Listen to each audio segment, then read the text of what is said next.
नमस्कार, आप देख रहे हैं लाइव इंडिया और मैं हूं आपके साथ रोशन मिश्रा। बात करेंगे गोवा में बीजेपी की चल रही राष्ट्रीय कार्यकारिणी की बैठक की। क्या संकेत यहां से निकलकर सामने आ रहे हैं। 2 दिन की बैठक औपचारिक तौर पर कल से, जिसका एजेंडा तय करने के लिए ये जो स्थिति है इस पर भी हम चर्चा करेंगे। एजेंडा तय करने के लिए बैठक हो रही है, लेकिन सवाल खेमेबाजी को लेकर है, सवाल ऐतराज को लेकर और उसके बीच ही एक रास्ता निकालने को लेकर है। लेकिन ये क्या रास्ता एकजुट रख पाएगा पार्टी के बड़े नेताओं को, सवाल ये भी बना हुआ है और इसी पर हम चर्चा करेंगे। क्या हो रहा है इस समय बीजेपी में, परिभाषित तो बहुत से शब्दों से किया जा रहा है, लेकिन असल हालात क्या है इस पर हम बात करेंगे। साथ ही क्या रास्ता निकल सकता है, क्या संकेत है ये 2014 के लिए। 2 खास मेहमान इस स्टूडियो में हमारे साथ जुड़ चुके हैं, वरिष्ठ पत्रकार एनके सिंह और वरिष्ठ पत्रकार केजी सुरेश हैं। आप दोनों का बहुत बहुत स्वागत है। सुरेश जी, ये जो स्थिति है बीजेपी के अंदर, जो इस संकेत मिल रहे हैं कि बड़ा ऐलान हो सकता है, इसकी कीमत क्या हो सकती है बीजेपी के लिए? आपको लगता है कि फायदा है, क्योंकि कार्यकर्ताओं से इस ऊपर बात आ रही है कि बड़ा ऐलान हो जाए नरेंद्र मोदी को लेकर, लेकिन बड़े नेता नाराज हैं और ये नाराजगी सिर्फ लालकृष्ण आडवाणी की नहीं है, कई और नेता है इसमें। सुषमा स्वराज है, उमा भारती है, जसवंत सिंह है, यशवंत सिन्हा है। नाराजगी भारी तो नहीं पड़ जाएगी? नहीं, मुझे देखिए, इसमें कोई दो राय नहीं। इस बात को हम न भूलें कि वो सिर्फ, जैसे आमोद कह रहे थे, वो सिर्फ एक संस्थापक सदस्य नहीं है। पार्टी को 2 की संख्या से लेकर जिस ऊंचाइयों तक पहुंचाया, उसमें लालकृष्ण आडवाणी का एक बहुत अहम भूमिका रही है। इसी तरीके से आपने कई और नेताओं का नाम गिनवाया, इनका भी जो है, चाहे संसद में हो या संसद के बाहर हो, इनकी अहम भूमिका रही है।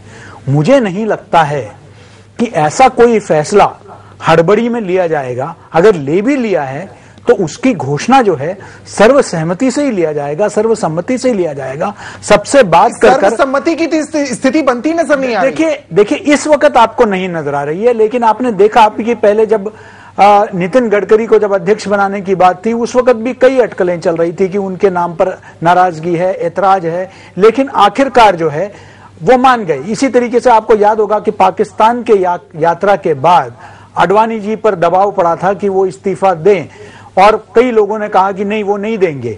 वो क्यों देंगे? और उसके बाद उन्होंने अंततोगत उन्होंने इस्तीफा दे दिया और इसी तरीके से बाद में उनको वो पदभार संभालना भी पड़ा। तो मुझे नहीं लगता है कि ऐसी कोई स्थिति क्रिएट किया जाएगा जिससे कोई स्प्लिट होगा पार्टी में, या उसमें कोई जो है इस तरीके का एक संदेश जाएगा। बिल्कुल सकारात्मक संदेश ले जाने का ही हर तरफ से प्रयास होगा, और मुझे लगता है कि उस प्रयास में लोग लगे हुए हैं। और उसके बाद ही जो है, मुझे नहीं लगता कि आडवाणी जी जैसे वरिष्ठ व्यक्ति को नाराज कर कर जो है बीजेपी, क्योंकि आडवाणी जी सिर्फ एक व्यक्ति नहीं है, उनके साथ पार्टी के कई हजारों कार्यकर्ता जुड़े हुए हैं। वो चाहे जनाधार के बेसिस पर ना हो, वो विश्वास, विचारधारा, काडर का जो एक है उसके आधार पर है, इतिहास के आधार पर है। तो मुझे नहीं लगता कि ऐसा कोई फैसला कि उनको बिल्कुल साइडलाइट हाशिए पे खड़ा करके कोई फैसला लिया जाएगा। उनके पूरे सम्मान के साथ, उनके आशीर्वाद से लेने का ही पार्टी की तरफ से पूरा प्रयास होगा। शब्दों का इस्तेमाल किया जाए तो इसमें कहा जाता है कि ट्रांजिशन का जो फेज होता है पार्टी के नेताओं में, वो होना चाहिए था बेहतर तरीके। सुरेश जी, जो इस नजर आया तस्वीरों में कि नरेंद्र मोदी के समर्थन में एक आर्मी पहुंची और उन्होंने विरोध प्रदर्शन किया, कहा कि आप रास्ता मत रोकिए नरेंद्र मोदी का, ये वाकई समर्थक है या इसमें भी कोई राजनीति? नहीं, इसमें तो मुझे शरारत ज्यादा नजर आती है, समर्थन से ज्यादा शरारत नजर आती है। आपको याद होगा कि जब संजय जोशी प्रकरण हुआ था तो अचानक पूरे दिल्ली में संजय जोशी के पोस्टर छप गए थे, और उसके पीछे कौन है, क्या है, ये किसी ने नहीं इसकी जिम्मेदारी ली। तो इस तरीके से अचानक कोई नरेंद्र मोदी आर्मी आ जाता है, कोई हिंदू सेना जिसका आज तक कोई अस्तित्व नहीं था, वो अचानक सामने आ जाता है। तो इसके पीछे शरारती तत्व जो दिखाना चाहते हैं, मुझे नहीं लगता है कि नरेंद्र मोदी भी कभी इस तरीके के हरकत का कभी भी जो है समर्थन देंगे। वो एक परिपक्व नेता हैं, आप उनसे सहमत या असहमत हो सकते हैं किसी भी मुद्दे पर, लेकिन इस तरह की हरकतें जो है मुझे नहीं लगता कि ब्लॉक लेवल का कोई नेता भी जो है करेगा। यह तो वाकई बिल्कुल स्पष्ट हो जाता है कि ये कोई शरारती तत्व ही कर रहा है, कोई जिसका कोई एजेंडा है, या तो पूरे बीजेपी तत्व हो सकते हैं, कोई भाजपा को ही बदनाम करने के लिए कर रहा है, तो कोई इसके अंदरूनी यही वजह मैंने आपसे कहा कि क्या इसमें राजनीति हो सकती है। लेकिन सुरेश जी, जैसा दिग्विजय सिंह ने कहा कि ये जो मोदी का मुद्दा ये बीजेपी में और मीडिया में है, और ये सवाल कई बार उठा है कि मीडिया जिस तरीके से गुबार पैदा कर रहा है मोदी के नाम को लेकर, क्या इसका भी असर है कि मोदी की लोकप्रियता बढ़ी है? देखिए, इसमें कोई दो राय नहीं कि मीडिया का काफी फोकस जो है मोदी पर रहा है, लेकिन जैसे सिंह साहब ने कहा उनके एक छवि जो बनी है पूरे देश भर में, एक भ्रष्टाचार के मुद्दे पर है, और दूसरा दूसरे लोगों की तरह उनके ऊपर परिवारवाद का कोई किसी भी तरीके से कोई आरोप नहीं है। किसी उनके परिवार के किसी व्यक्ति ने कोई फायदा उठाया हो, इस तरह का कहीं कोई आरोप सामने नहीं आया है। उनकी एक छवि है, एक आप पिछले 9 वर्ष से एक अनिश्चितता, एक ऐसा नेतृत्व आप देख रहे हैं जहां शायद ऐसा दिख रहा है, चाहे वो पाकिस्तान के मामले में हो, चीन के मामले में हो, या देश के जो है इकोनॉमी के मामले में हो, आप देख रहे हैं कि शायद फैसला नहीं ले पा रही है। ऐसे में आप जब एक व्यक्ति को देखते हैं जो फैसला ले पाते हैं, जो त्वरित फैसला लेते हैं, जल्दी फैसला लेते हैं, और वो राष्ट्रहित में होता है, तो शायद मिडिल क्लास को, युवा पीढ़ी को लगता है कि यही व्यक्ति जो है पूरा समाधान जो है समस्याओं का, देश के समस्याओं का समाधान दे सकता है। लेकिन साथ में एक और सवाल है, मोदी का गुजरात में कामयाबी का वजह उनको जो टोटल आजादी, उनको जो खुली छूट पार्टी को चलाने के लिए मिली थी वह भी है। उनको जो सरकार को चलाने की पूरी तरह छूट मिली है, उनके लिए कोई नंबर 2 वहां नहीं है। वहां नंबर 1, नंबर 2, नंबर 3 सब मोदी ही है, और वही फैसला करते हैं। क्या इस तरह का एक छूट, क्या इस तरह की आजादी उनको बीजेपी के केंद्रीय नेतृत्व में दे पाएंगे?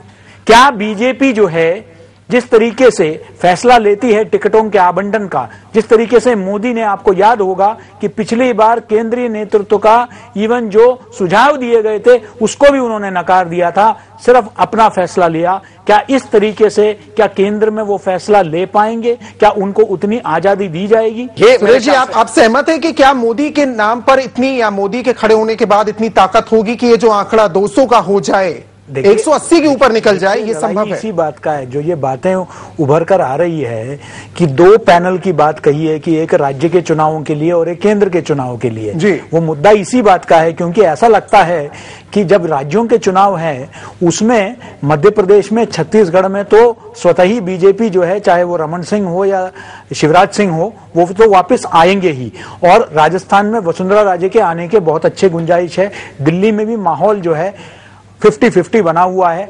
ऐसे में कुछ लोग नहीं चाहते हैं कि यहां का विजय की जो श्रेय है वो भी जो है मोदी को मिले, क्योंकि यहां ऐसा उम्मीद किया जा रहा है यहां तो वैसे ही पार्टी को जीतना था।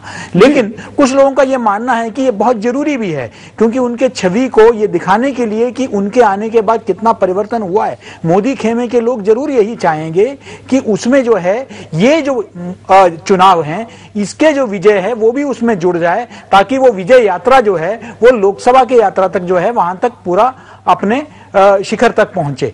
ये उनका प्रयास है, इसमें कोई दो राय नहीं।